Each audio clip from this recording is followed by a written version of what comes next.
Зейнеп Айдарова қарттарға арналған сауықтыру орталығына алғаш аяқ басқан кейуана. Әжейдің мұнда келгеніне бүгін 3-ші күн екен. Қаладағы қызының қолында тұратын ақжаулықты ана уақытын тиімді өткізу үшін осында күн құрғатпай келеді. Есте сақтау қабілеті нашар болғандықтан жұмысбасты қызы қарияны қараусыз қалдырып кетуге қорқады екен. Сондықтан осы орын олар үшін таптырмас жер болған. Осындай объектіға ашылғанына біз өте қуаныштымыз. Дағы басқа жерде бола ма, болмай ма, кім біледі. Бірақ біздің осы жеріміз өте тамаша.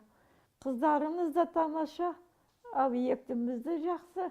Күндізгі стационар балабақшаға ұқсас. Мұнда қарттарды таңғы сағат 8-де әкеліп, кешкі сағат 6:30-да алып кетуге болады. Бұл орында уақыттың барлығы жоспарланған. Кестеге сай дене шынықтыру, кітап оқу, сурет салу мен таза ауада серуендеу қарастырылған. Қариялардың хал жағдайын медициналық қызметкер бақылап отырады. Сондай-ақ олардың уақытылы әрі дұрыс тамақтануын да қарайды.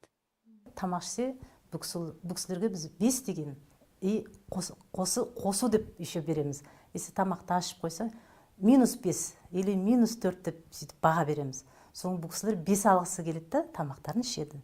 Еуропада мұндай орындар бұрыннан бар. Жоба авторлары шетелдің тәжірибесіне жүгіндік дейді. Олар бұл қадамдар арқылы қаладағы қарттар үйінің орнын басуды көздеп отыр. Человек остается в семье. Біздің нысаналы тобымыз үйде жалғыз қалған қариялар, мәселен қария сау болуы мүмкін. Үйінен шығып есте сақтау қабілеті нашарлаған болса, қайта келетін жолда табылмай қалады. Қазір мұндай жағдай көп кездеседі, сондықтан бұл орындар қажет деп санаймын.